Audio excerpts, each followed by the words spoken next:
Bismillahirrahmanirrahim. Amalan ini sahabat adalah amalan yang sangat bagus untuk agar lunas hutang-hutangnya walaupun sebesar gunung. Dan amalan ini juga akan memberi pengamalnya sebuah kekayaan yang abadi dan barokah sahabat. Amalan ini juga pendek dibanding dengan sanad sumber-sumber yang berbeda. Sahabat, tentang doa, mengenai doa.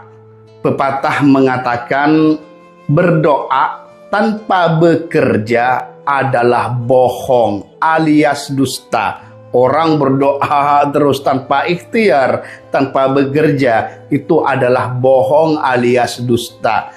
Namun juga sebaliknya, berusaha terus mengkesampingkan doanya, tidak pernah berdoa, itu juga namanya sombong sahabat. Jadi intinya doa dan usaha adalah sebuah ikatan persatuan yang wajib kita lakukan sahabat. Siapapun yang ingin merubah takdirnya hanya satu-satunya dengan doa. La yaruddul qada illa doa. Tidak akan bisa menolak takdir qada kecuali doa. Bahkan di dalam riwayat Imam Ahmad, juga At-Tabrani, Tirmidzi sahabat, Rasulullah sallallahu alaihi wasallam bersabda, la yanfa hadarum min qadar, walakin ad-du'a yanfa ma nazal wa mimma lam yanzil. Fa'alaikum bid-du'a ya ibadallah. Jadi tidak akan memberi kemanfaatan, kehati-hatian dengan takdir, dari takdir. Jadi kehati-hatian kita tidak akan memberi manfaat apapun kepada takdir. Suatu contoh, ada si A, takdirnya pada hari Minggu jam 9 dia tabrakan. Tabrakan nih, musibah. Jadi dia itu sudah hati-hati pakai mobil dan juga jalannya hati-hati, namun tidak doa. Takdirnya tabrakan. Maka ketika waktunya datang, dilalah dia itu ketabrak dengan truk dari belakang, remnya blong dan lain sebagainya, dan meninggal. Banyak seperti itu sahabat, mobil parkir kadang ada truk jatuh dan ditabrak dan lain sebagainya.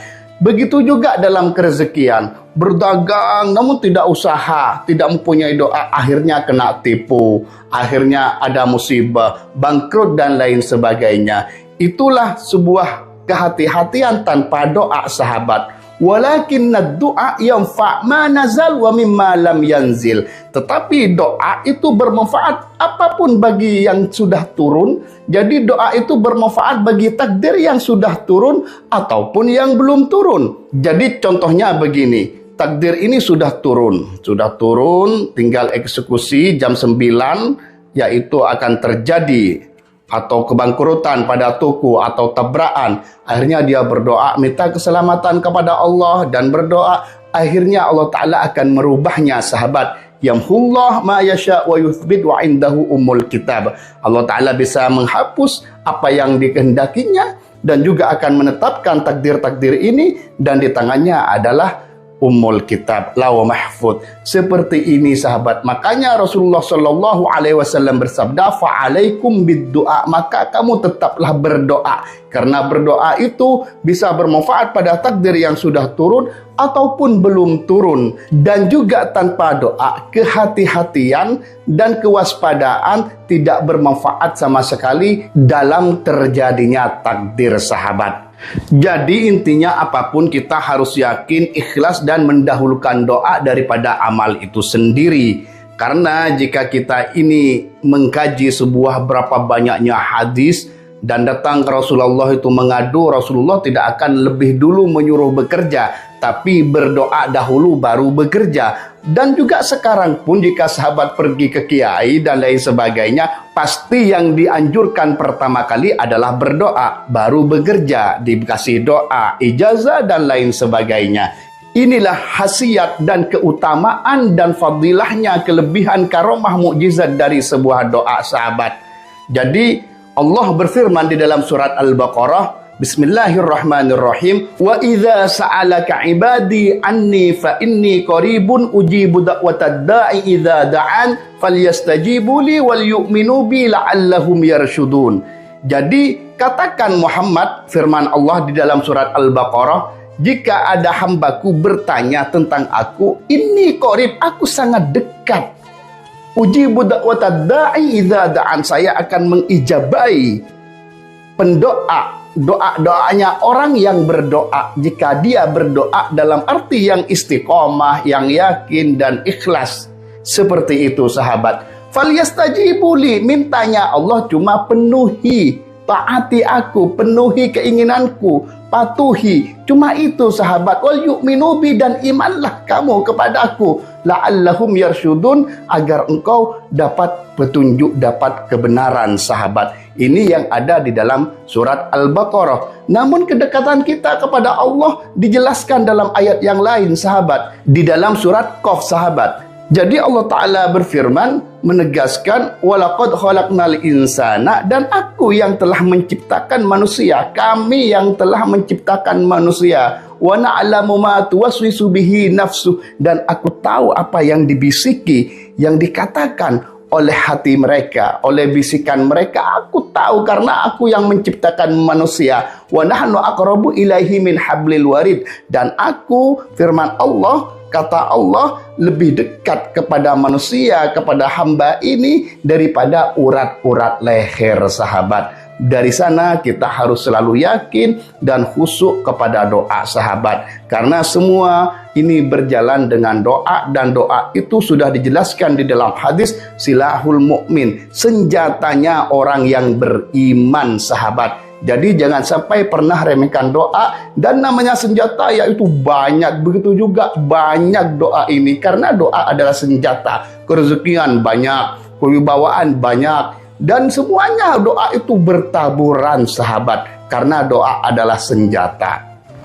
Jadi ijazah kali ini bagi siapa yang mempunyai hutang banyak, insya Allah dipastikan akan lunas dengan syarat istiqomah dan yakin sahabat membacanya dan ikhlas. Dan juga akan diberi kekayaan, akan diberi kelancaran rezeki, dan insya Allah mati dalam keadaan iman dan Islam sahabat. Jadi kisah ini, hadis ini di dalam riwayat Imam At-Tirmidzi an Ali, dari Sayyidina Ali karramallahu wajhah, anna mukataban ja'ahu. Riwayat ini diriwayatkan dari Sayyidina Ali bahwasanya ada budak mukatab datang kepada Sayyidina Ali. Budak mukatab itu sahabat contohnya seperti ini. Si A ini, si A adalah budak, si B juragannya, majikannya, sayyidnya. Maka ini tidak bisa merdeka kecuali dimerdekakan oleh sayyid atau perjanjian yang namanya mukatab. Kalau kamu bisa membayar, kata si B kepada budaknya ini, kalau kamu bisa membayar 100 juta dalam sebulan, maka kamu itu akan merdeka. Atau dalam 5 bulan, akhirnya dia menyanggupi dengan kontan ataupun menyicil. Jadi ini yang dinamakan mukatab, perjanjian. Selagi dia tidak lunas atau cicilannya tidak lunas, maka dia itu posisinya adalah seorang budak. Jadi budak ini datang kepada Sayyidina Ali. Faqala, dan budak itu mengatakan, inni ajastu, sesungguhnya saya Sayyidina Ali, ajastu, saya ini lemah, apes atau tidak mampu, an kitabati, dari mukatabku, dari perjanjian kitabku, perjanjian tertulis tentang pembayaran agar merdeka, untuk memerdekakan dirinya. Fa inni, maka tolonglah kami wahai Sayyidina Ali. Wahai Sayyidina Ali, tolonglah kami. Nah, ini sama juga sahabat pergi kepada kiai seperti ini. Walaupun kiainya kaya, bisa memberi 1 miliar, pasti yang dianjurkan adalah doa, enggak bakalan dikasih duit. Lebih-lebih kiainya hanya seadanya seperti Sayyidina Ali yang memang sufi, zuhud, tidak punya apa-apa, ya pastilah langsung doa. Jadi Sayyidina Ali itu berkata, ala u'allimukah, apakah kamu tidak tahu, tidak ingin aku ajarkan kalimatin, beberapa kalimat, allamanihinna Rasulullah sallallahu alaihi wasallam, yang mengajarkan kepadaku Rasulullah sallallahu alaihi wasallam, mengajarkan kalimat-kalimat ini. Dan Sayyidina Ali melanjutkan, menegaskan dan meyakinkan pada si budak ini, intinya mensugesti agar yakin dan berhasil. Laukana alaika, jikapun ada, andai kata ada terhadapmu, mithlu jabalin, seumpama gunung, dainan hutangnya. Jika engkau mempunyai hutang seumpama gunung, di dalam riwayat lain, tekstual lain, walau kana alaika mithlu jabali sirin, yaitu andai kata ada terhadapmu hutang seperti besarnya gunung Sir. Seperti itu sahabat. Intinya walaupun hutangmu sebanyak gunung, uangnya itu yang harus dibayar itu banyak, addallahu anka, maka Allah Ta'ala akan melunasi untukmu. Jadi Allah Ta'ala akan membayarkan untukmu. Fakul, dan katakanlah, kata Sayyidina Ali, Allahumma kfini bihalalika an haramik wa aghnini bifadlika amman siwak. Jadi sigotnya perhatikan sahabat ya. Allahumma kfini bihalalika an haramik wa aghnini bifadlika amman siwak. Ini saja dua, dan memang banyak hadis yang meriwayatkan doa ini. Satu contoh, Allahumma kfini bihalalika an haramik wa bi ta'atika am maksiatik wa bi fadlika amman siwak, dan lain sebagainya. Namun doa yang sekarang diijazahkan oleh Sayyidina Ali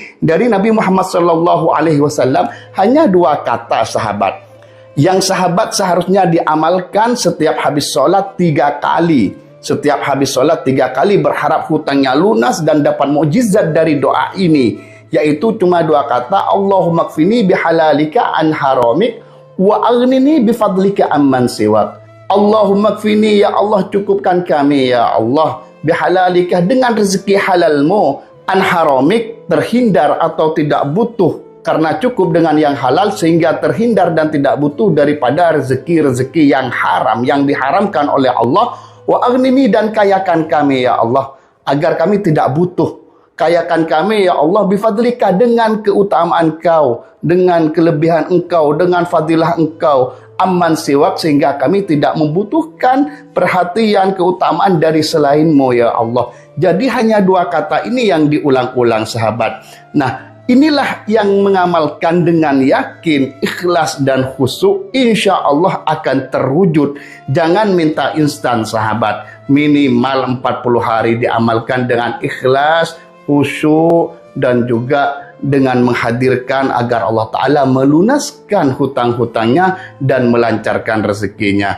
Inilah ilmu yang seharusnya sahabat amalkan. Jangan lupa tawasulnya Nabi Muhammad SAW dan Sayyidina Ali radhiyallahu an atau karramallahu wajhah, dan kedua orang tua sahabat, dan selanjutnya man ajazani atau para wali-wali Allah. Semoga bermanfaat dan barokah sahabat.